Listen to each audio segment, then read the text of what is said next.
It's time to talk golf on Prime Sports Network. PGA Championship golf, the second major of the season. And not only are we talking major golf, but we have our entire panel here together for the first time this season.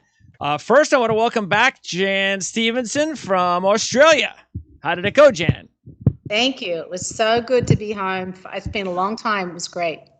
And also want to welcome back Jared Smola from Draft Sharks, who has been pinch hitting for you, Jan, while you've been away the last few weeks, and now he's full time. So how's it going, Jared?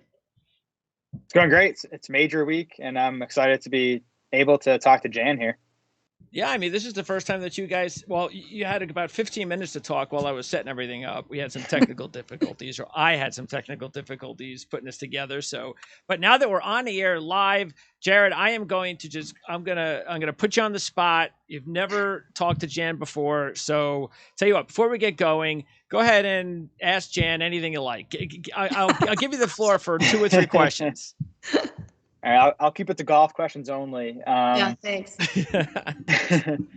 So, as a former player and someone who, breaks this stuff down now, I think there's always a big debate between recent form and course history. So if you're looking at a player, would you rather have someone who's playing well coming into the event or someone who, maybe isn't playing as well but has done well at that course recently? And that doesn't apply, obviously, to this week because these guys, we haven't had a tournament at Southern Hills in 15 years or whatever. But just, in general, what do you think's more important when, predicting the outcome of an event? I know the answer. I know what Jan's going to say. Great question. But it's definitely form because all of these guys, any of them can win at any time. When I was looking at who I predicted it was going to predict to win, which obviously we know in golf is really hard, you've got to go by form. I always try to feel like we always want to peak at the majors. So did you feel like, though, that, certain courses fit your game better? Oh, absolutely. I mean, there's still a big debate on that. And if you're playing well, obviously you can work your way around it. But there's certain courses that I knew I would never do well. I mean, the courses really does apply. It was just like when I predicted Sam Burns was going to win the Valspar, that golf course just suits his game perfectly, the way he shapes it and the way those holes go. And then you have this confidence level. Once you've done well there, you have these really good memories. And it seems like when I was on tour, every time if I played badly at a tournament, my family would be like, maybe you should skip that. You never play well. And I'm like, no, I'm gonna break it. But it's really hard to do that because you have these memories of these horrible things happening that even you don't even want to bring them up, but they come up. Yeah, now we know the answer, Jared. Because as handicappers, we'll look and I'll see these. He's been there 6 times. He's missed the cut 5 times. And it's like, why is this person even at this event? Doesn't he have another event he can go to? Why does he just keep trying to go to the same place where he obviously can't do well? But we have the answer. Yeah. All right. So let's talk about Southern Hills. And this, Jan, looks like from just the videos that I've seen with the golf course to be a very tough layout. It looks like it is going to be, we're going to have a pretty high score, I believe. And of course, I mean the opposite way of what you don't want to see, unless you're a fan. Nobody wants to see in a major minus 15 or minus 18. So something, I don't know. What do you think? You think 7 under par, 5 under par, 10 under par? Is that what we're going to get this week? It depends on how they set the course up. They've actually, since Gil Hands changed it and made it longer, but I heard they weren't going to do those long tees, the long holes until the weekend. So I think the scores will be a little bit lower the first 2 days, but it is hot. And then I think on the weekend, it'll settle down when they move the tees back. Yeah. What did you find out when you did the research, Jared? What stood out for you? Like couple of things. Yeah, so again, it's tough because I think, what was it, 2007 PGA when Tiger won? That was the last time. And Tiger won at -8, I believe. That was the winning score when he won. But yeah, I mean, super long course, like 7,500 yards, par 70. Jan was talking about the redesign. It sounds like they took away some trees, which makes it more open off the tee. But I think it also makes it more susceptible to the wind, which I think is going to be a big story this week. And I've heard 30, 40 mile per hour gusts throughout the week. I think all 3 days outside of Sunday. I think Sunday is supposed to calm down wind wise. But man, the more I have read about this course and just watched videos, it kind of reminds me of Augusta a little bit. And I'd like your thoughts on that, Jan. But I just think it's, again, it's fairly open off the tee where it's not punishing rough, but it's long. You got to be long off the tee. But it's really going to be a second shot course. You're going to have to be really accurate with your irons, small landing areas on the greens. And then there's all these shaved runoffs on, the outskirts of the green. So if you miss the green, your ball, could be 30, 40 yards out, which again, sort of reminds me of the Masters. Yeah, the only thing I agree totally, except that the Masters is actually even more wide open. And when you think about it, they really don't have any rough at the Masters. You either go straight from fairway to the pine straw and the trees, but the trees are quite a ways away. Southern Hills, I know they've taken out a lot of trees, which I'm disappointed they did because I loved it the way it was. It's definitely a ball striker's golf course. I mean, we always talk about the cream coming to the top in a major, but the Augusta National, you've got to be able to hit the ball high and long. Here, it's really, like you said, it's the second shot. It's the people that have hit a lot of greens that I've been looking at because it's really important to hit fairways and greens this week. Yeah, well, let's see. There's 7 winners here between the U.S. Open and the PGA Championship. Let's see. And that ran from 58 to 2007. Combined with 29 major championships. So the cream rises to the top here at Southern Hills. And we'll get into some other trends that just overall back that up. What I noticed, Jan, was, like you said, they did clear some of the trees, but they roughed up the bunkers. And then you've got those rolling edges and curvy greens, sort of similar to like what you see at U.S. Opens. So I think that's going to make it dangerous. Is you're going to have lots of runoffs. You've got a ton of, what did they say? I think they have I don't know how many in general, but I think it's up to 8 natural creeks out of the 18 holes. So on 8 out of the 18 holes, you're going to have natural creek system. You have streams. So the hazards are going to be there. We're going to see balls in the water, that kind of thing. That's going to really be tough. So what do you think is going to be the toughest? Do you think that, because the greens aren't going to be overly big, so with the runoffs, I just think we're going to have all sorts of issues. Yeah, and actually, even though I said it's going to be the ball strikers, it's going to also be someone that's a really good chipper. Someone like Jordan, who's a fantastic chipper, Justin Thomas, and Scottie Scheffler. They're all 3 really, really good at getting up and down. So that's going to be a big thing because you can hit a great shot, and unless you hit the ball really high and it stops on those greens. And I think actually you're right, Greg. It's going to be more like a U.S. Open than a typical PGA Championship. And there's tons of like quartet bunker holes. So it's not just like one bunker here, one bunker there. It's like four bunkers surrounding the holes, and you're gonna have runoffs. It's just gonna be crazy, I think, which is gonna be fun. There's only 2 par 5s in the entire course. One, which is the 6th, is 656 yards. The 13th is 632 yards. That's crazy. And you have a 251-yard par 3 on the 8th hole, which is going to be extremely easy to double bogey. So that's going to be a very tough hole. The 8th hole, if you want to mark down a hole, that's going to be extremely tough. It's the 8th. The other is the 16th. It's a 527 par 4. So you got the 16th, which is one of the toughest holes on the golf course. Then you get a 371-yard par 4 on the 17th. So you get a break with the 17th. But then on the 18th, they call this an extremely difficult hole, one of the toughest closing holes in golf, 491-yard par 4, and only 2 of the 8 champions that I mentioned parred the hole. How crazy is that? How do you get those statistics? That's pretty amazing. Well, that if you say that, if you think about it, because finishing it, obviously the last 9 is going to be hard. The back 9 is much tougher than the front 9. So if that's the case, you're going to have to look at people that tee off tomorrow on the back 9 first. Because you want it, you're always, the first time you play a major, you're just trying to not get yourself in any big trouble. You know, what they always say, you can't win it on Thursday, but you can lose it on Thursday. So if you can get that back nine over with in the morning before the wind gets up.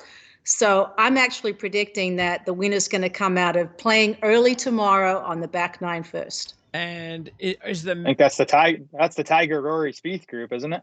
Yeah, Tiger loves early late. He hates when he gets late early, because when I liked late early, but the problem with late early is that it's like playing 36 holes. You play late and then you got to turn around and play the next day. So you don't get a chance to fix anything that goes wrong or cool off. I mean, it's like you've got to play 36. When you have early late, then you get a chance you get the scores out there first before anyone else. And then you get to kind of rest, work on what you're working on, and then go on out and just basically make sure that you make the cut.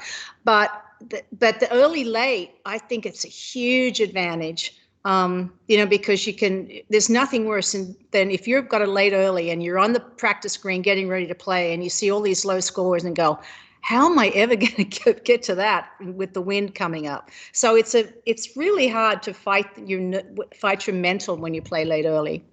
We should get stats on that, Jared. That would be interesting to find stats on players that win, whether it's regular tour events or major events, based on their tee times.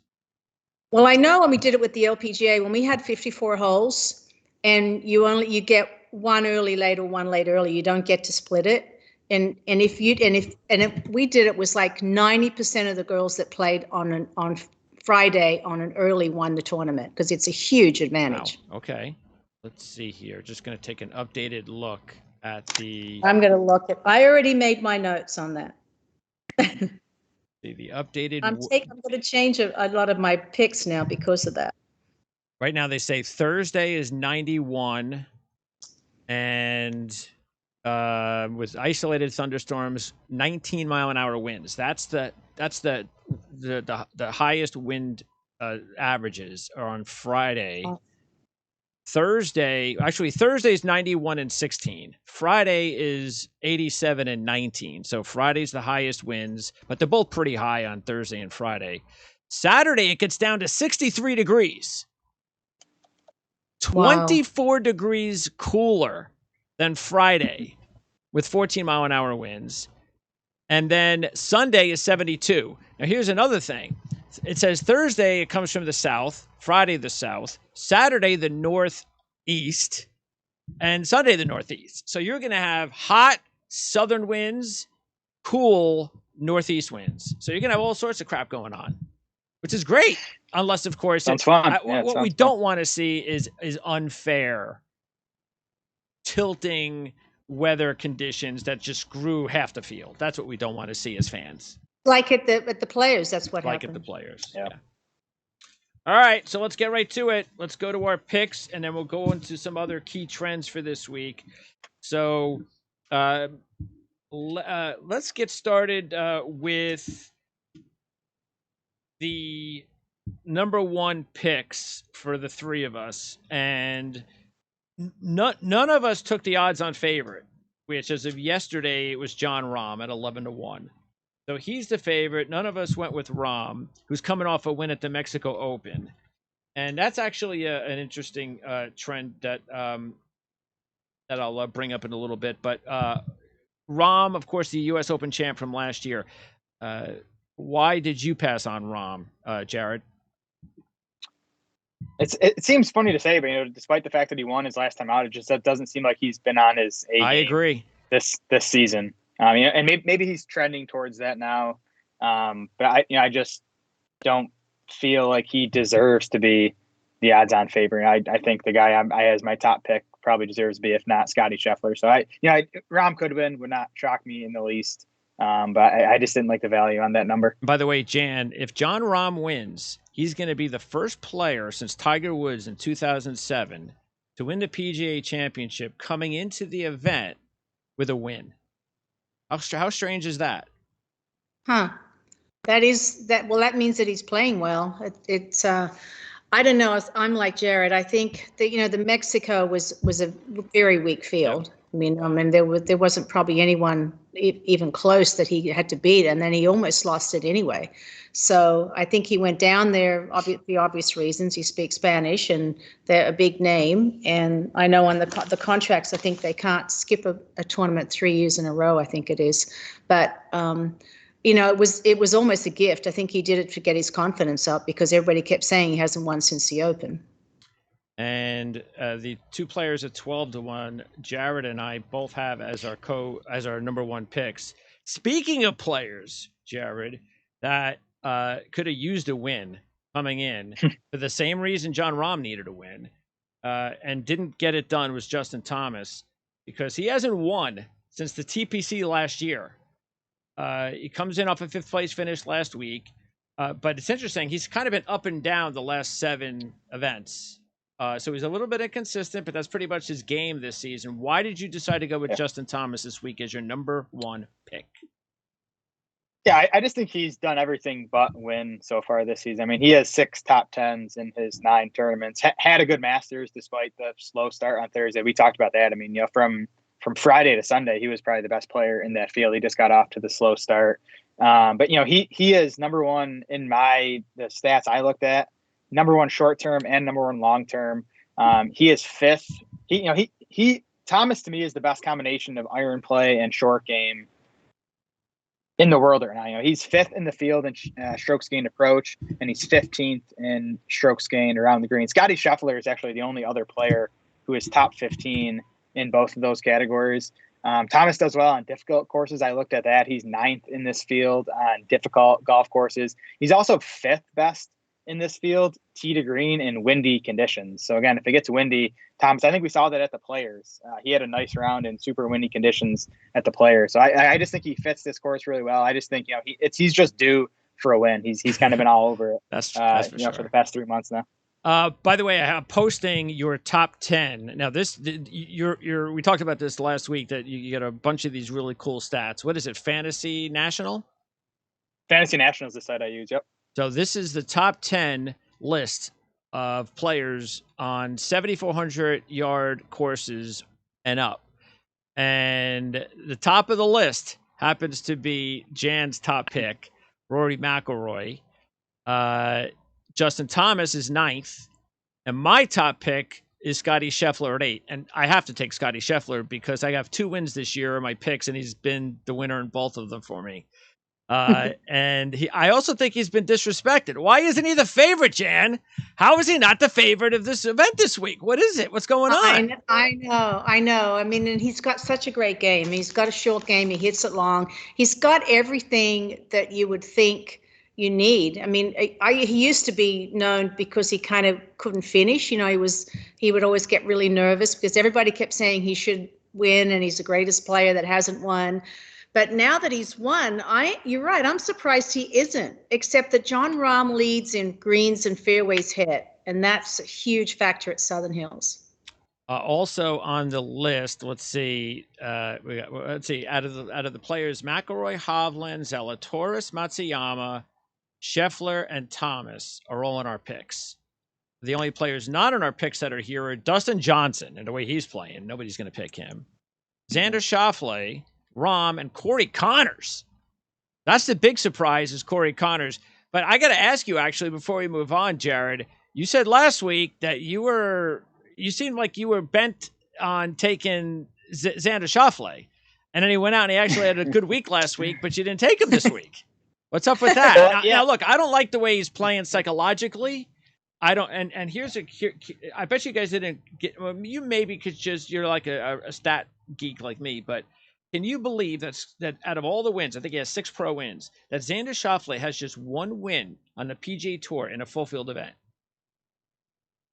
That's crazy? I believe it because I bet him a lot and he doesn't win in these full field events. That's crazy. The reason he didn't make my list is because he did play so well last week and that kind of killed his odds. He's down to like 22, 25. I was hoping to get him in the mid 30s, maybe even 40, but he's kind of back on everyone's radar now that he played well last week. Man, I still believe in Xander. I think he's going to win one of these majors. I think he has the game for it. But I just don't like him at 22 or 25-1. All right. Now let's go to Jan's pick, Rory Mcilroy, and you can see top of the list, 7,400-yard courses or higher.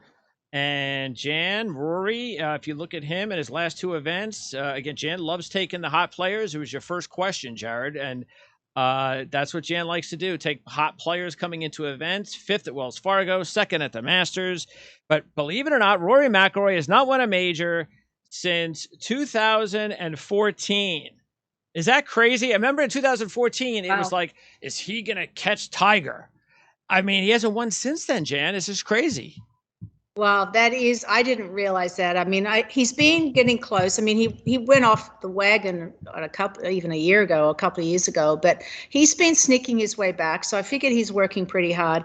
I actually did it more personally too, because I've seen him be better with the fans, the kids, than anyone else when there's no one looking. And that's kind of impressive to me, that he's, he acts kind of normal. And I really like that. I think the Europeans are better at handling that part. I mean, I know that they get tired of signing autographs every week, and there's people that want to sign them and then they want to sell them. But I've seen him do it when no one was around, and that was impressive. So I'm personally taking him, and he hits the ball a long way. On this golf course, he bombs it. And he's been moving his way up. Jared, you're on stats. I think he's doing pretty well on greens hit, because he can hit it pretty crooked. But I think his greens hit, and I think his putting's better. And he's been really, he's like Justin. They've been putting a lot of time in. Yeah.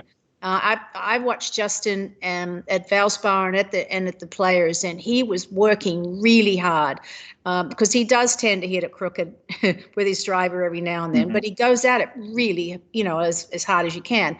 But Justin's short game is really, really good, and I think Rory's is too. Yeah, Rory's definitely been trending up if you look at the numbers. I mean, his driver is always awesome. His approach play has been great the last 2 times out at the Masters and at Wells Fargo. The other thing about Rory, too, is if you look at the numbers, they back this up. He is good with the long irons. He's not as good with the wedges and, the approaches from 100 to 150 yards. So, again, that's why I think these longer courses suit him better. If he has 190 yards in, he's going to be better than the field on those shots than he is on, the 120-yard approach shots. So, again, I think it's a good course for him. I think the short game's been good. I think everything's there. Rory, I was kind of between Rory and Justin Thomas as like my, top end guy I wanted to go with. Interesting. Jan, do you think, and I know you said personally, but realistically, the goodwill, doesn't that kind of come back and help you sometimes? I mean, it maybe also kind of relaxes you. Well, it does make you feel good, when you do those things with the kids. You walk off of there and, if you don't sign autographs and you hear them all complaining, and then you feel negative about it, and there's times, like used to be, like if I 3-putted, I didn't want to didn't even want to acknowledge anybody on the next tee, and they didn't know that I just 3-putted, and then you feel bad, and it does carry over a little bit. But saying that, Tiger ignores him and he gets away with it. So yeah, that's true. By the way, pressure for someone like Rory, Jan, when you haven't won a major that in it would be 8 years, does that kind of come into play too? Well, there's always going to be pressure to winning the major coming down the stretch. The only thing is that if you can lead this tournament, it's hard to catch somebody if you're ahead. It's one of those golf courses where it's a big time defensive golf course, and if they lengthen it like they're predicting they're going to lengthen it on the weekend, you better get out early. Okay. All right. Now our second picks as we go through the list, and there's going to be a little bit of a jump with your because you both have the same player. As odds are at 28-1. So before we get to the 28-1 shot, let's go with my second pick, which is the 18-1 shot, Jordan Spieth. And here's an interesting stat: Jordan Spieth is coming off the win at RBC, second last week. It's his first back-to-back top 5 since April of 21. The last time Jordan Spieth had 3 straight top 5s was January of 2016. And yet I picked him. But I just I needed to see that second last week, Jared, because we kind of talked about it. Is he gonna follow up the win with something? Because he hasn't been doing that. And he did it. And if it wasn't for KH Lee coming up with incredible final round, Jordan Spieth's going to win. He's going to go back to back. So I kind of like the way Jordan Spieth's game is right now, better than I've liked it in years, to tell you the truth, which is why I figured maybe this is a good week to take him. Yeah, his ball striking stats, the strokes gained off the tee and the strokes gained approach are as good as they've been in a long, long time. And we know he's a magician around the green. We know he can get hot with the putter. He's a Texas boy, so he's kind of familiar with these conditions. I mean, everything is there for Spieth, and this is the last major he needs to complete the career Grand Slam. So there's some added pressure there. But man, this is a great opportunity for him to get that PGA Championship. That's a good point with it being Texas. You get used to those windy conditions. The only problem is that he's playing with Tiger and Rory, so they're going to have these ridiculous galleries. And it's so hard to play with Tiger because he plays gamesmanship. He's going to milk it, and it's going to be hard to handle that. All right. Now, there's one other player at 16-1 that is just like McIlroy, and that's Patrick Cantley. How surprised are you, Jan, that Patrick Cantley would be considered one of the top 5 or 6 players this week, considering how deep the field is right now with favorites? I know it doesn't say. I thought he was going to, like I told you, I thought he was going to be a long shot. And then when you said no, he's a favorite. But he is a great ball striker, and he's really a patient player. I mean, he doesn't get that upset. I mean, he's usually the boring players are sometimes the best ones in a major because you have to, the Open's the worst because you've got to have so much patience. But this golf course, you better be patient because just horrible things are going to happen. You're going to hit a great shot. It's going to suck off the green, and you're going to have a really hard chip shot. So he's good at that. He's really good at just hanging in there. Look when he played that playoff against Bryson. I mean, he should have lost that every single hole, and he finished up just hanging in there and finished up winning. So he's got the right attitude for it. He's got the right mental attitude for sure. Interesting that Jan brings that up, Jared, because that's actually the thing that concerns me with Patrick this season, because unlike what he did with DeChambeau last year, it's like the opposite's happening to him. He's not putting away. He should have put away Scheffler in Phoenix. He wasn't able to do that. And so he's had a couple of RBC. He should have put away Jordan. He couldn't do it. And keep in mind, he only has one top 5 in a major, which happened to be the 2019 PGA Championship when he finished 3rd. Wow. Yeah, I'd be interested to hear Jan's thoughts on this. But I mean, to me, that tends to be, I don't know if I want to say bad luck, but I'm not sure I believe in the putting it away. I just if I see a guy like Cantley and I'm looking at his results, like 1st, 4th, 9th, 4th, 2nd. He went through a cold stretch there at the Players and Masters, but then 2nd at the RBC. I like seeing a guy that's there in the mix almost every week, and I just think eventually those guys are going to win. I don't necessarily believe that Cantley can't put these things away, and I know he's struggled in majors so far. That's probably the bigger question with Cantley, but I think as Jan was saying, he has the game to be good on these tougher major championship caliber courses.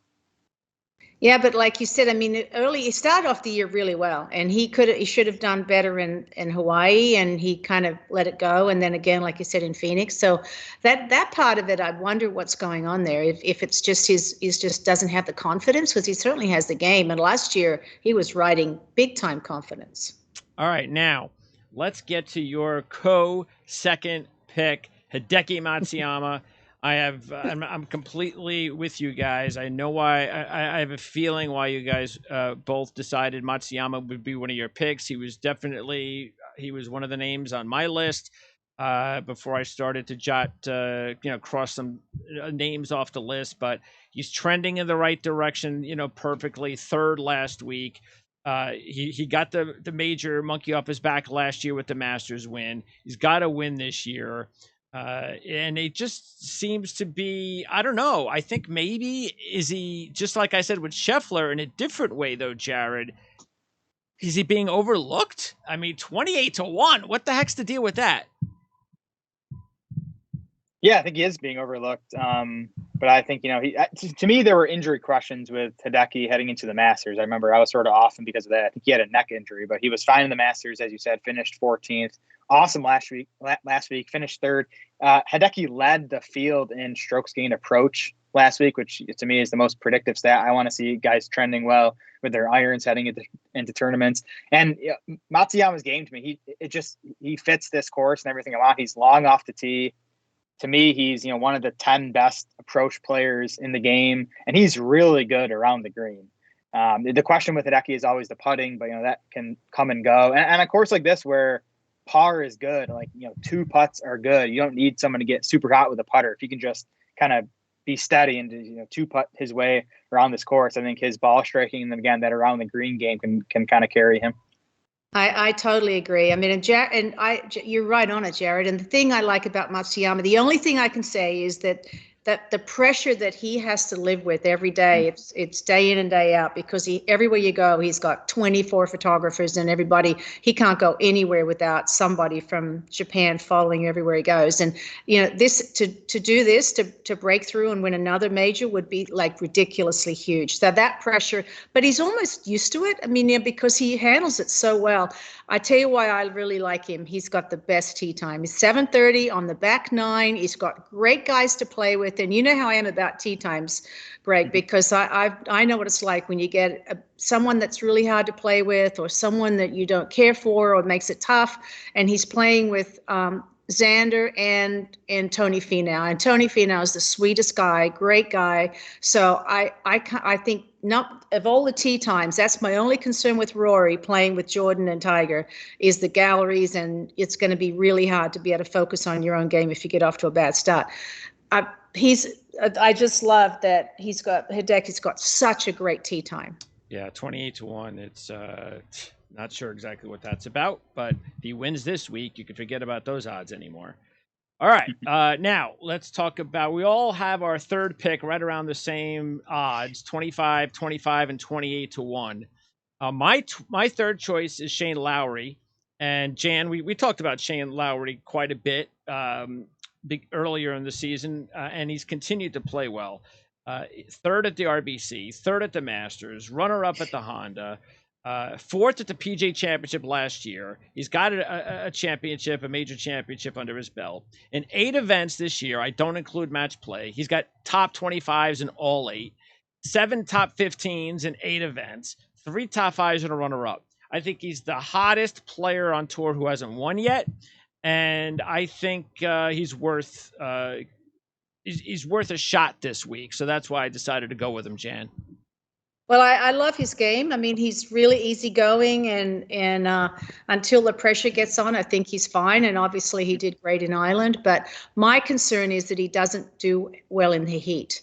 When he was playing in Valspar, he was really hot, and it was only in the 80s. So my concern is that he is British, that he's going to have a little problem the first 2 days. And he doesn't look like he's in the best shape either. So. Well, I didn't want to say that. I do know that he was going over to my golf course, Tarpon Woods, because he was staying locally at somebody's house, and they were hitting the pub pretty heavily. So I don't know if that's going to be good in the hot weather. All right. What do you think about Lowry? Did you consider him at all, or did you just not like the golf course matchup, Jared? No, I think the course is fine for Metzenberger. I think, he's not super long off the tee, but he's long enough. His irons have been, just looking at the numbers, I mean, his irons have been unbelievable for really all season, or at least since February. And Lowry's good around the green too. He's a guy where it's like, why hasn't he won it? I almost wonder if he kind of missed his window to win over the last couple of months. Honda, he should have won. And Heritage, I thought, he was right there. I think he hit the ball in the water on that. I forget what hole that was. That was a choke. That was terrible. That was. So that's the guy I worry. Yeah, that's the guy I worry if he just kind of missed his window. But I mean, he's proven he can win a major. He already did it. So he's a fine play. I wish his odds were a bit higher, I guess. Yeah, he's 28-1. Yeah, Honda, he got unlucky with there's another weather thing there. So. Yep. Okay. Now, Jared, you went with Cameron Smith as your third choice.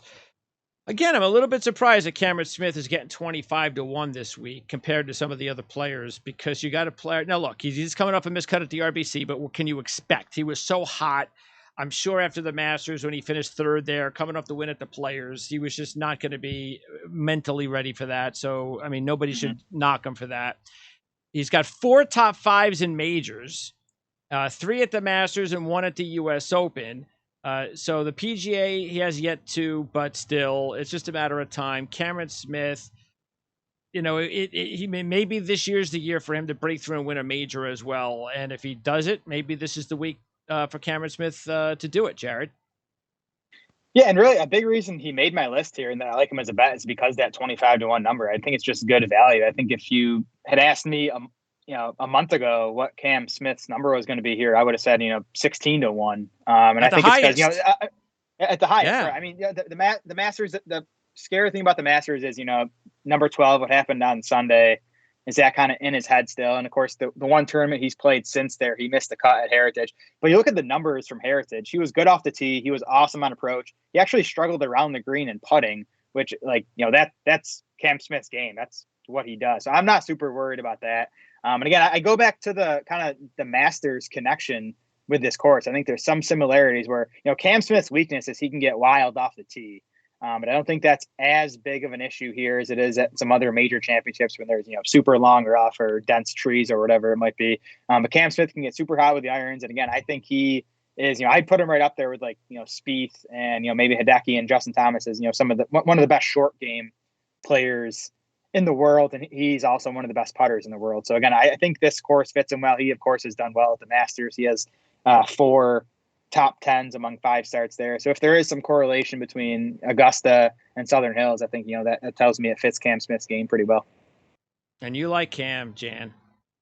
Well, yeah, I mean, I totally on with Jared. He's one of the best short game. His approach shots and wedges and chipping is right up there with Spieth. He's definitely top 5.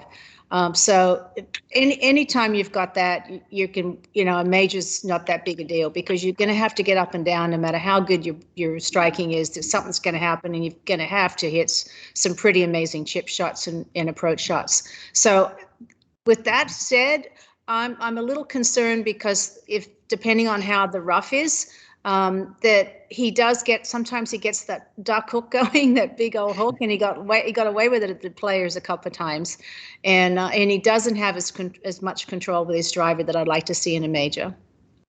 All right, now next up is your pick, Jan. Victor Hovland at 25-1, coming off a 27th at the Masters. He hasn't played since. His best major finish has only been 12th at the Open Championship, but that happened last year. We know how hot he was just a few months ago. It's kind of cooled off just a little bit, but you can't stay that hot because all he was doing was winning. So really, Jan, the next big step for Victor Hovland is to win a big event, especially a major.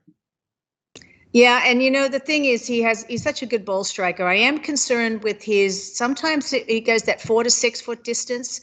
He's missed a lot of them, and I watched him play in Europe, and he missed a couple that he should just dead straight on the last couple holes coming down the stretch, and again in Dubai, and really, he threw it away, and there's no such thing as an easy putt, but when you're an inside 6 feet and you're a tour player, they didn't even touch the hole. And that concerns me because he was really getting nervous, and turned out Harold Varner made an amazing eagle. And so he won the tournament. But there's times there what concerns me on that, but he's such a good ball striker. And, he's used to America and he's used to playing in those conditions. So I really feel like it's time for him to break through.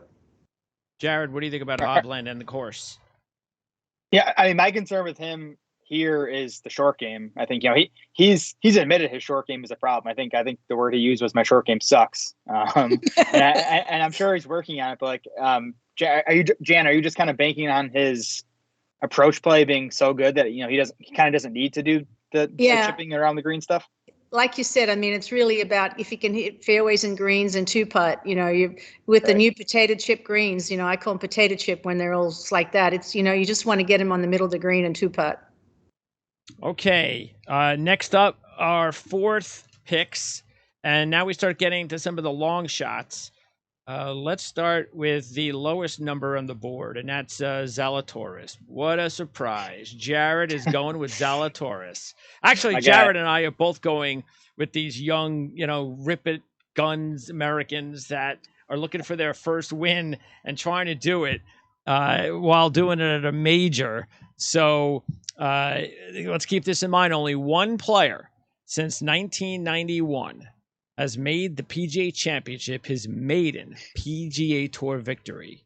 Do you know who that is, Jan? No. Do you know, Jared? No. Sean McKeel in Ah, 2003. Oh, I would never have picked him. Oak Hill. Yeah. Wow. So Will Zalatoris, going for Will Zalatoris. Yeah. I put mine in my alternates, but you went for it. Zalatoris, 35-1, coming off a miscut last week, and his bet. But look, he's been solid in the majors, so I got to believe this is part of the reason that you're going with it. Second at the Masters last year, he was 6th at the U.S. Open and the Masters, and also 8th at the PGA last year. So he knows how to play on the big stage. Yeah, his game, I think, is just built for majors. He is an excellent ball striker off the tee and on approach. We know putting is the problem, especially those short putts. Jan was talking about Victor Hovland on the short putts. Will Zalatoris, do not watch him try to make a 3-foot putt. It's very scary. Shaky knees. But yeah, I do. And the stats bear this out. He has improved that, over the past 6 or so months now. And yeah, I think he's built for these tough golf courses. We saw it at Torrey Pines earlier this season. He probably should have won that tournament, ended up losing in the playoff. But I really believe that Zalatoris' first win might come in a major, or at least one of these tougher course, difficult fields. I think again, I think his game is just built for these. That would be crazy. Without question, he hits it so good. And I know he's been working really hard on his putting. I know he's been in Texas. They keep saying that all he's doing, because everybody keeps commenting on it, but he looks so uncomfortable when he hits it. And his are even worse than Victor's. His are like less than 2 feet. Yeah. And we talked about how difficult that 18th is going to be if he has the lead. He better hope he has a 2-stroke lead. Okay. Yeah. Now my 4th pick is going to be Billy Horschel. And I bet you many people don't realize Billy Horschel is the 14th ranked player in the world. But that's how well he's been playing. And I like the fact that, we've got a guy who has won a FedEx Cup championship. He almost won at Bay Hill earlier this year. We know how tough that golf course is. His best major finish was 4th at the U.S. Open all the way back in 2013. I'm sure not the type of pick that most people would go with, Jan, but I just sort of like Lowry. I like the way he's playing this year. And if I'm looking for someone that could kind of surprise people that is still highly ranked, I think Billy might fit the tee. Well, I do love his golf swing. I mean, he lives in Florida, so there is a little bit of breeze here. I think he did well in Europe, and when he broke through and won, I think that really helped him kick off. But I actually love the way he strikes it. So if his putting's good, again, you're gonna have to have it both. To win a major, you have to have it all. Mm-hmm. Next up, Jan, your 4th pick happens to be Jared's 5th pick. So you both have identical picks in your top 5. Joachim Neiman at 45-1, another player that was on my board as well. And Neiman coming off a 25th last week, won the Genesis this year. So Riviera, pretty tough golf course. He hasn't had a lot of success in majors. So that's the next step for Joachim Neiman. But I don't think there's any question about his game, Jan. And he's just super talented. And he's the type of player that if he wins a major, I'm not going to say he's going to go on a Scottie Scheffler run, but if he just wins a major, it could solidify himself as maybe, that type of year-round top 10 player.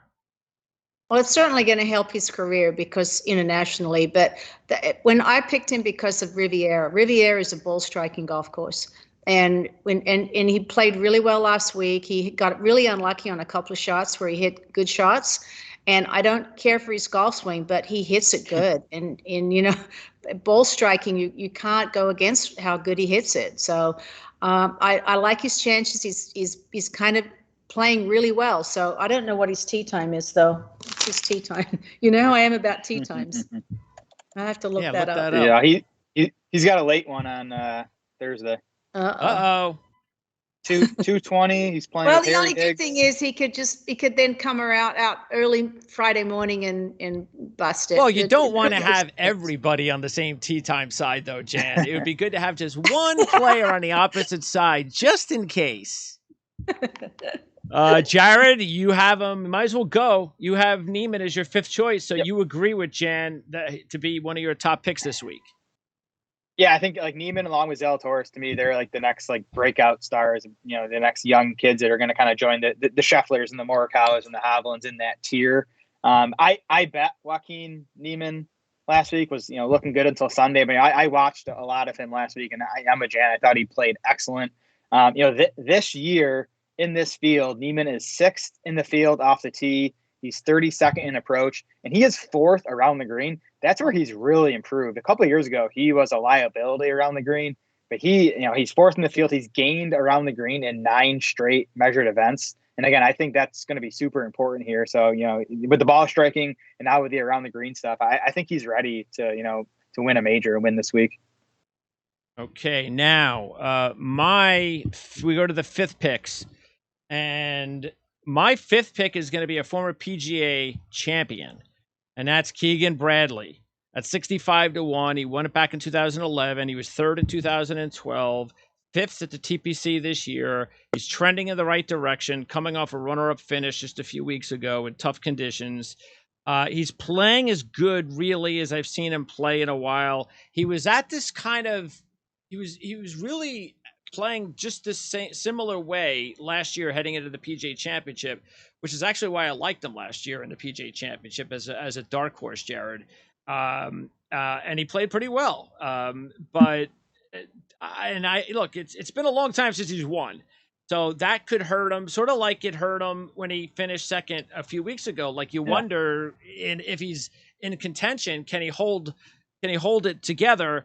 But who knows? Tough golf course. Maybe the PGA Championship will be won by a player who comes in a hole or two early, and the leaders screw it up and on a tough finishing stretch. But anyway, Keegan Bradley, he's playing well. If you're going to take Keegan Bradley in a major, you take him in a PGA Championship. I think it always comes down to the putter with Keegan Bradley, and he putted really well at the Wells Fargo. But I think on Sunday we saw him miss a few. And Max Homa kind of made everything on Sunday, and that was the difference there. But looking at the stats, Keegan Bradley, horrible on Bermuda greens, horrible on POA greens. He's actually only slightly negative on Bentgrass greens, which is what we're on this week. So this is the surface, I think, to bet on Keegan Bradley. Okay, nice segue. Speaking of Max Homa, this is Jan's 5th pick at 80-1, and Max Homa, Jared correctly predicted Homa would win. He was one of his picks a couple of weeks ago when he won the Wells Fargo. And the only thing with Homa, though, similar to Neiman and a few others of his type, is he needs to play well in the majors. He was 48th at the Masters this year. He's missed the cut the last 2 years at the PGA Championship. That's really the last step, Jan. But you're going to go ahead and take him. Why'd you take him this week? Well, he won just recently. You know how I am about, playing well. And I've been watching his Twitter feed and stuff, and he's been practicing a lot and being really pretty relaxed. And so I like his golf swing. So I like all of the things about him. He's got a good attitude, and I think he's a sleeper. I think he can get out there. We know he's playing well. So if he gets off to a decent start, I'm actually think he's going the right direction, and he's one of those young hot stars. And Jared, did you consider Homa at all, considering he made you some money a couple of weeks ago? I did. I think 80 is a great number. I'm kind of surprised after winning a couple of weeks ago that he's still at 80. I guess it is the fact that he just hasn't done well in majors yet, but I think that's coming for him. I think he's a good enough player. He has the game for it. The reason I picked him at Wells Fargo is ball striking wise, off the tee and approach. He was one of the best guys in that field over the previous few months, and he found the hot putter at Wells Fargo, and that's kind of all it takes. So I think 80 is a really nice value on Homa. Speaking of 80-1, as we go into our alternates, and again, just to let everybody know, our alternates are really different for a couple of reasons. One is in case anybody the main reason is one of our top 5 players withdraws. So as far as our alternates, Jared, you went with Tony Finau at 80-1, and Finau coming off of 41st at the Wells Fargo. He made that run at the Mexico Open, almost caught Rahm. His best major finish was the 2019 Open Championship. He finished 3rd. He was 4th in the 2020 PGA Championship. He's not where he was last year, that's for sure. But he's got the talent, like he almost showed a couple of weeks ago, to kind of just put it all together. Why did you like him, considering he's not exactly into form?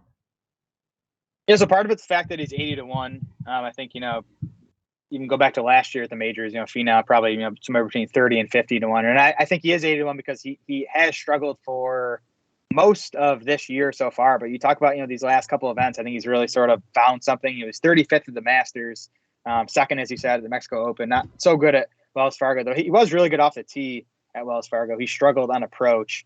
But, Finau just has the major record. Hasn't won yet, but top 10 in 9 of his last 16 majors. Very good.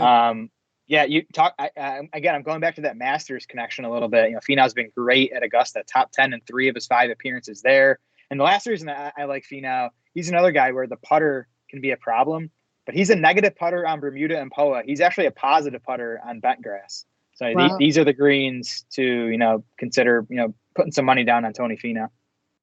Have you noticed any particular reason why his game might be off a little bit, Jan? Well, he was working with his coach at the Players. I just think Tony Finau is one of my favorite players out there, personality-wise. He's just got a really great attitude. He's, I remember when he twisted his ankle at the Masters, and I saw it, and it was black and blue, and he still finished top 10. So he's just a fighter. Unfortunately, his putting is always a weakness, but it's getting better. And I think that his golf swing has been working on it, because I noticed that he was playing a practice round with Rahm, and he was really struggling with his golf swing. I mean, he had to hit a few different extra shots on the par 3s because he couldn't hit what he was trying to do. So, I love his golf swing. So I really didn't know what was looking different. I even videoed it so I could see it, but I couldn't see what was different. Yeah, we'll have to start getting some of those videos and posting them and getting your feedback. Can't wait till we finally can do that, but it's a lot of work. We'll get to it. All right. Yeah. My 80-1 shot alternate is going to be my answer to Will Zalatoris, and that's Cameron Young. And we talked about Cameron Young, Jared. Now unlike Zalatoris, though, Young does not have any major success. He hasn't made a cut in all 3 of his majors. First time he's playing PGA, though.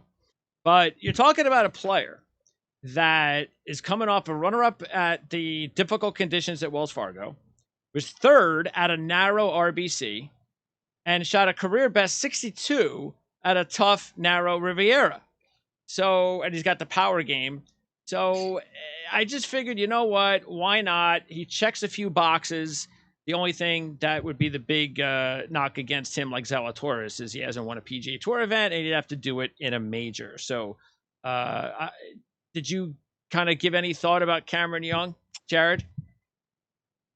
A little, and I'm gonna, I think I've bet him both weeks we've done this previously, and I'm gonna continue to bet him a ton going forward. I do think it might be a bit too early though for him to win a major, but man, he's an awesome talent. He is. So actually, just looking at the numbers in this entire field this season, Jon Rahm is the best player off the tee, but Cameron Young is number 2 in strokes gained off the tee. That's how good he is off the tee, and he's pretty good on approach, and he's pretty good around the green. So he has the game. I think he's a guy who has a good chance to win a major down the line. I'm just not sure he's quite ready yet. Jan, what do you think about Cameron Young's game? As I'm sure you haven't seen him anywhere near the other players because he hasn't been around very much, but from what you've seen. Well, I'm surprised that what Jared just said about his stats, because I didn't realize that he was that high up with driving. I haven't watched his game that much, like you said. I mean, he hasn't been out there that much, and the tournaments that I've been at, he hasn't been playing, or I didn't really pay much attention to it. But he's working his way up, so he's sometimes he can break through and have one really good event, and a major can be the one, because if something happens and you do it, and then you just go crazy after that. So the fact that he shot a 62 recently is a good sign. If Sean, if McKeel can do it, then Zalatoris and Young can do it. So, all right, Brooks Koepka is Jan's first alternate. I like the decision to put Koepka at 45-1 as your first alternate. That is just incredible odds. We understand why, but this is not a regular PGA Tour event. This is what Koepka's, this is his life, majors. But he did miss the cut at the Masters. He only has one top 5 on the year. The 4-time major champ and 2-time PGA champ, has also been third runner-up 3 times in majors, including the PGA Championship last year, the historical PGA Championship last year to Phil Mickelson. So Brooks Koepka, if he's going to break out of his shell, he's going to do it this week, isn't he, Jan? Yeah, except that he's got a bad tee time. I have a bad tee times, but he does play late. But you never know. One thing I say about Brooks Koepka is that he has this amazing patient attitude, but if for someone that's fun loving, he's always kind of sarcastic, and he does the fun stuff on Twitter and I like that. But when he gets on the golf course, he's unbelievably patient. And in a major, you just have to keep it together. And the hardest part about the PGA is, I say it's the hardest field in golf to pick, because you do have all the top players. I mean, you and I have talked about it before, Greg, that at the Masters, it's the weakest field, because there's only probably 30 that could really win the event. Right now, you've got 100 that could win the event. So it's really hard. And that's why Brooks is so far down, because the field is so strong. You have a few players that are the past PGA of America champions, but there's not the invitations that they are in the Open and then the Masters. At the Masters, half the field can't win. And even at the US Open, 50 of the players are from other Open winners around the world. But in the PGA, this truly is the top 100 in golf. All right, now we're going to stick with you, Jan, because we're the final picks, our second alternates. This shocked me, but I guess not, because you like hot players. So you're going with a player who just won a couple of days ago. Why the decision to go with K.H. Lee at 180-1? Well, the 180-1, it reminds me of the Kentucky Derby. I mean, you got to do it at that. I mean, come on. But the other reason is, he was under the radar all day on Sunday, and his game was so good. And one of K.H. Lee's problems is that his lack of confidence, and that's why he did so well and won back-to-back, because he feels so good on that golf course. But I think now that he's broken through again and he's on a roll, he played really well, and it wasn't just the putter hot. He looked really good, and I think he's going to have some confidence now.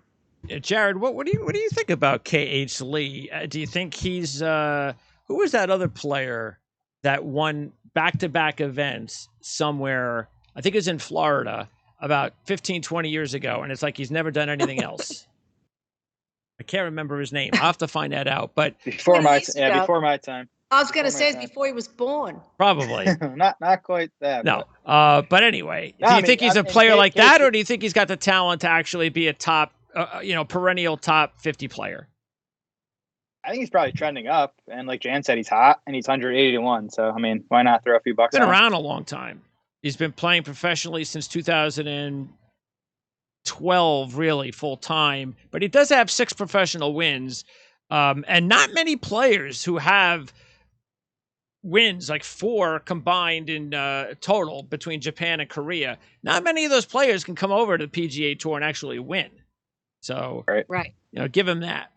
All right, let's get to your second alternate, Jared, and Cameron Champ going with the big club. Cameron Champ. Yep. Why did you decide to go with Champ this week?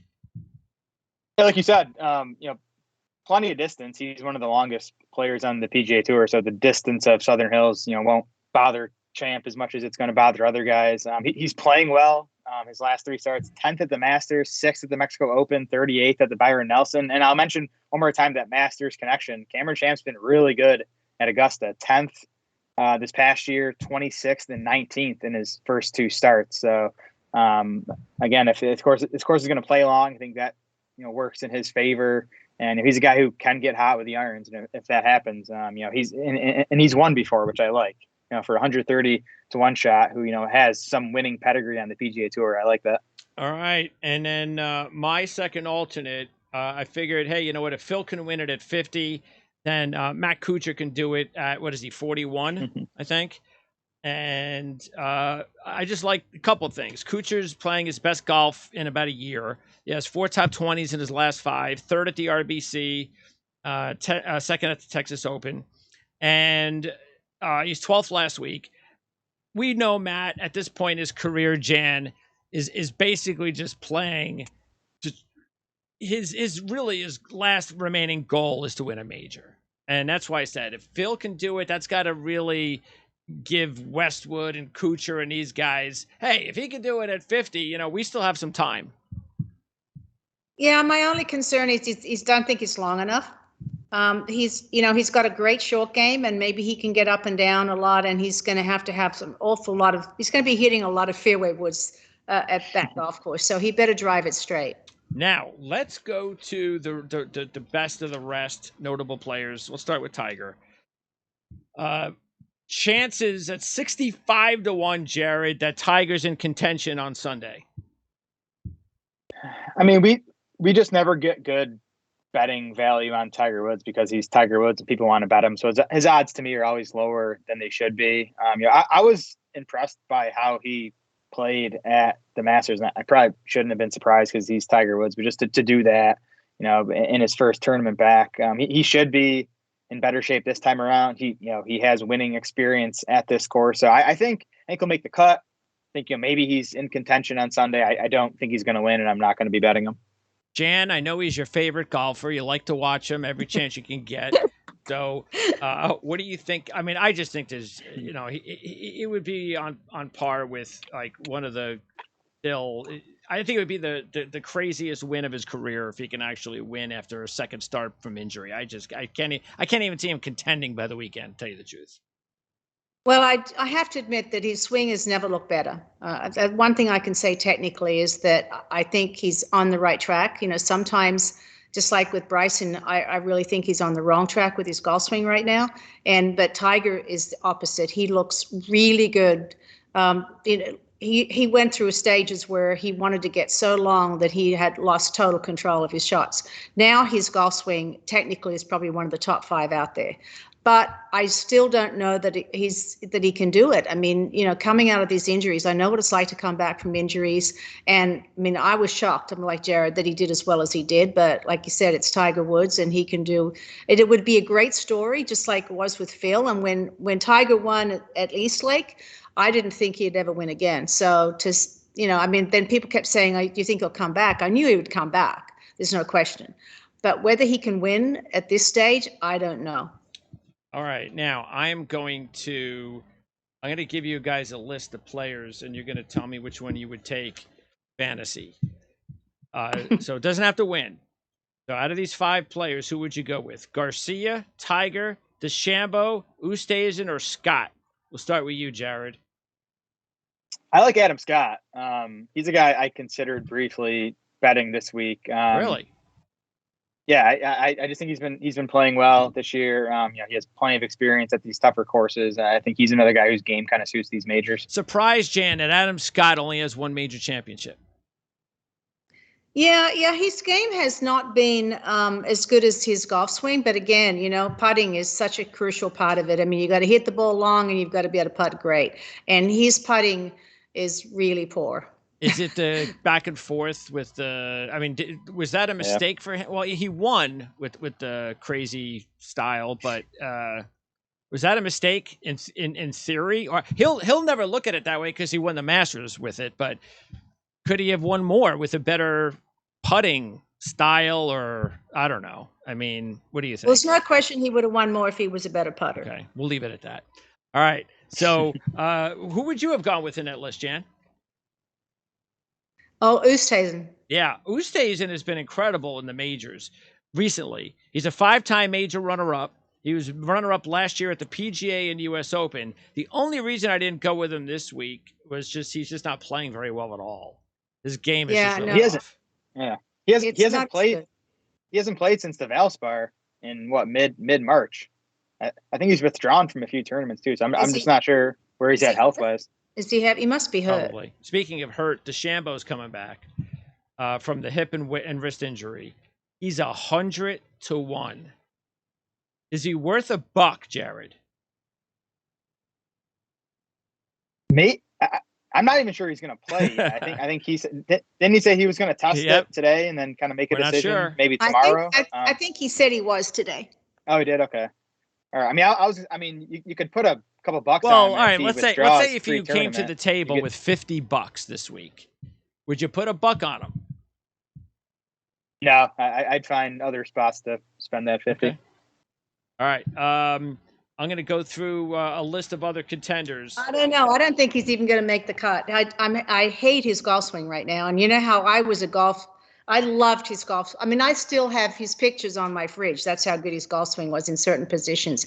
But he went to the next level and tried to hit it to get it further and further. And he started working with one of those long drive guys, and his swing, he's totally lost it. And in a major, you've got to be able to hit fairways. And I don't think he can find the fairway. All right, I'm going to go through another grouping here of players to choose from. Out of these 5, who would you go with, Jan? Berger, Fitzpatrick, Connors, Hatton, or Fleetwood? Fitzpatrick's game looks really good. I watched him again at the Valspar and at the Players, and he works really hard, and he's kind of a workhorse. He plays almost every week, and he's he's used to, even though he's British, I think he'll be okay in the heat. I know they don't like it hot, but he's also a good wind player. And I like his game. I don't know that he's long enough, but I like his game. Jared? Yeah, I'd probably lean Fitzpatrick there too, although I think Corey Connors would be a close second to me. We talked about early, he's 10th best in this field on those difficult golf courses. He's an excellent ball striker. Putting's always the issue with him. Around the green could be an issue too, but if his driver and irons are on, he can just kind of ball strike his way around this course, I think. All right, now I'm going to give you a list of top players that either of you guys chose, and tell me who you would go with. Okay, Rahm, and we haven't talked about one name so far. Colin Morikawa. Let's put in Cantley, since you guys haven't taken him, and Schauffele. Out of those 4, I'll put in Rahm. I said Rahm, didn't I? Yep. Out of those 4, who would you guys, Jan, who would you go with? Oh, you got to go with Jon Rahm. Yep. Both of you. Me too. I want to say Colin Morikawa because Colin Morikawa is my favorite golfer. He's excellent at majors. He's like Kupka. I don't think this is the best fit for him. I think it's such a long course. I think around the green is going to be pretty important, and that's kind of his weakness. I mean, if his irons are on their A game, he's the best iron player in the world.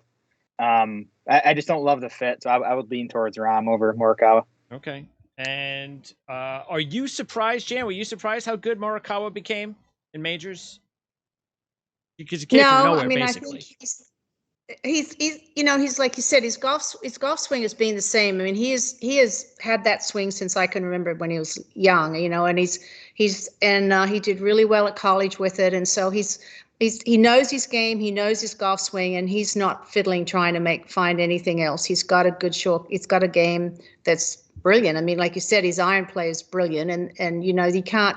That's important. It's really important in majors to have good irons. All right, and then I also were there any other long shots that you guys? I'll go over a couple of the players that did not make my list that I was really thinking about.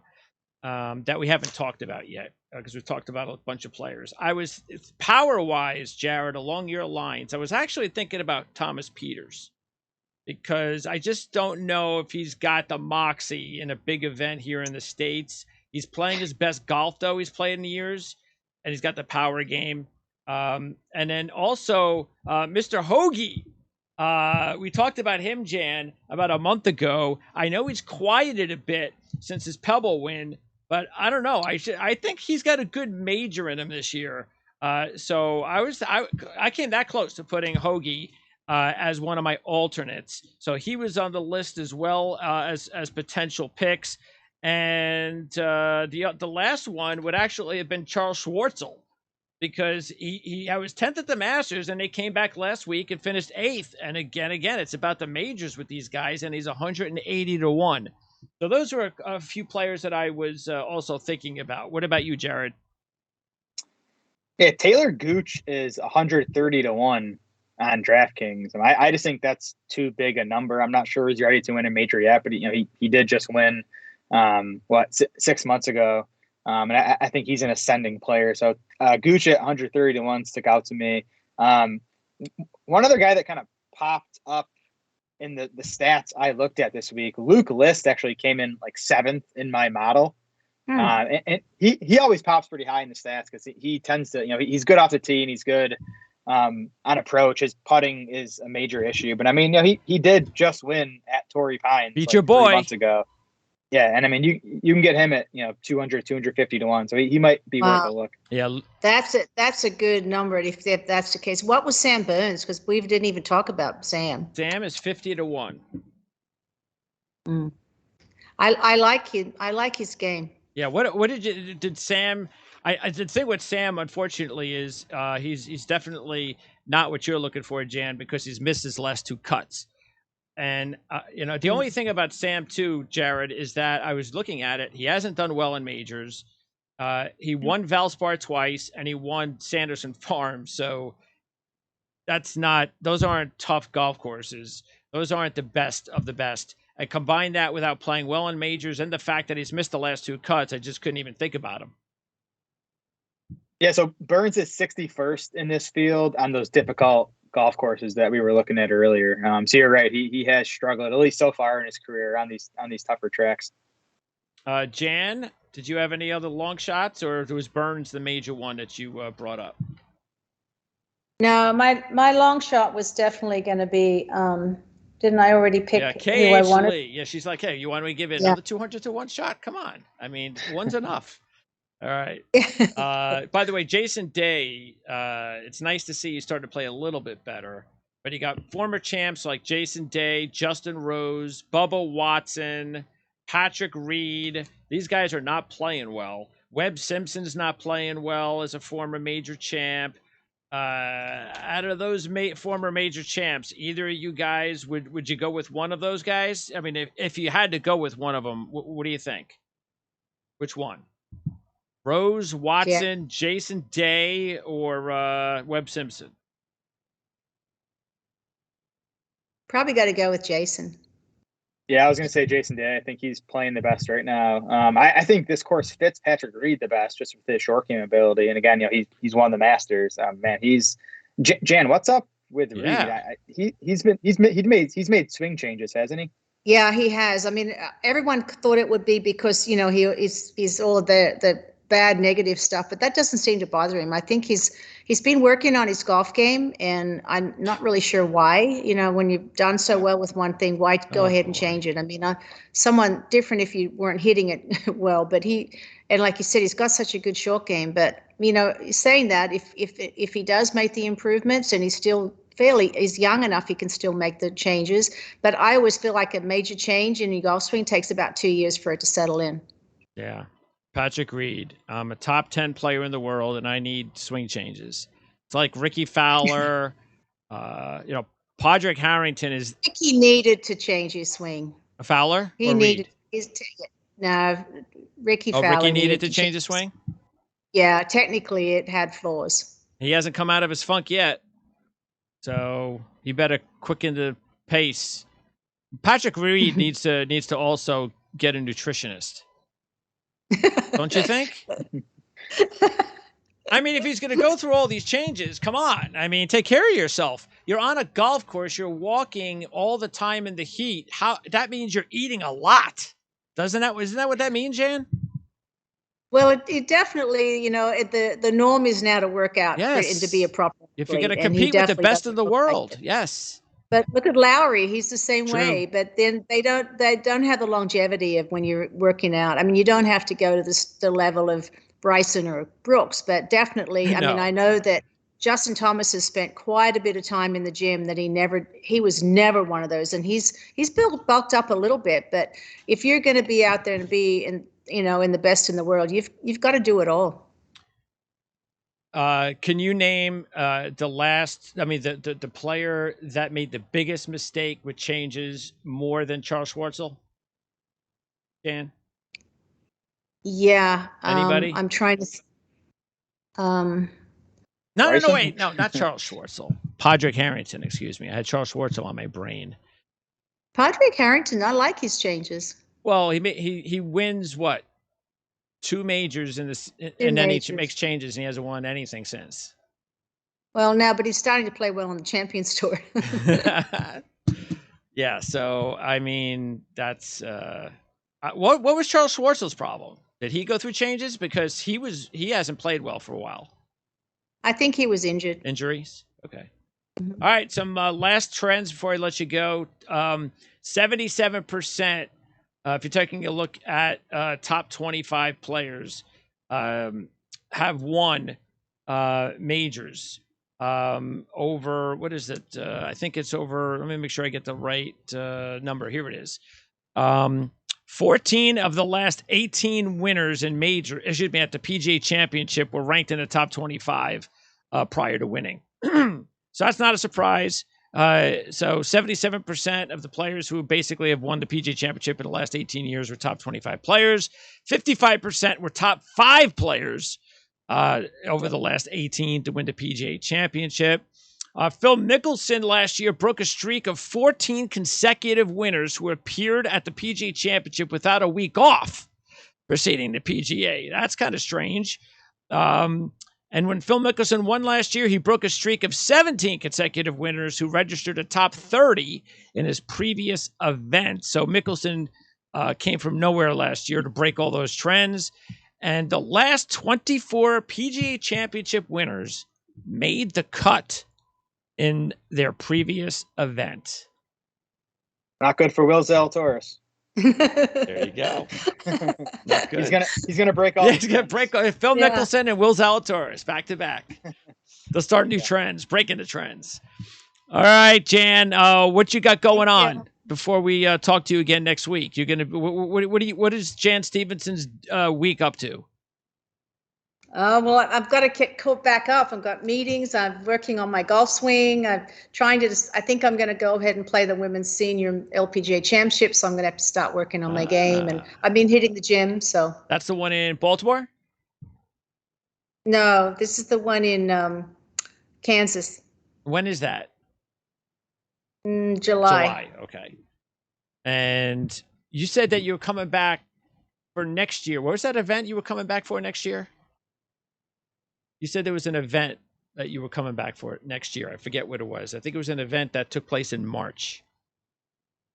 About March next year? Yeah. We were talking. Oh, yeah. That's the tournament at the Dinah Shore, the old Dinah Shore, the Mission Hills. And when is the next major, Jan? The LPGA major, when is that? LPGA Senior Championship is in July, and then the Women's Senior Open is August. Okay. So I'll play a couple of Pro-Ams in the meantime. And the next LPGA major that's the one in Baltimore. That's the one in Washington, D.C. Okay. Yeah, I'll be there for that because they have a past champions dinner. Yeah, so hopefully we'll be able to hook up with you and get some good scenery there. Unlike, of course, Jared's beautiful scenery that he comes with every week. I know. Which golf course you at this week, Jared? At Southern Hills. Oh, okay. Very nice. Good for you. Topical. Get some interviews while you're at it. Dude, Draft Sharks. You still doing football right now? What is it? Rookie Dynasty Talk? Always doing football. Yeah, Dynasty Talk. We got our rankings up. I have my Wednesday golf league tomorrow night, so I'm excited for that. Wednesday golf league. Really? Yeah, Wednesday golf. Do you have the nothing. 9-hole shootout at 5:30 like we have here? That's exactly right. 9 holes starting at 5:30. Awesome. Yep. Good for you. We have That's fun. Yeah, I'm the one that doesn't play golf. I'm the only one. Figures. All right. Anyway, we're out of here. Next week. What's next week? What's on tap? Charles Schwab. Oh, Colonial, Fort Worth. I'm a member there. I love that golf course. Cool. Colonial. That's the Charles Schwab event then. Okay, that's where it's at, Colonial. Okay, that's next week. All right, we'll see who plays after a major. So Right. That could be a weak field. But anyway, major championship golf this week. It was great talking to both of you guys.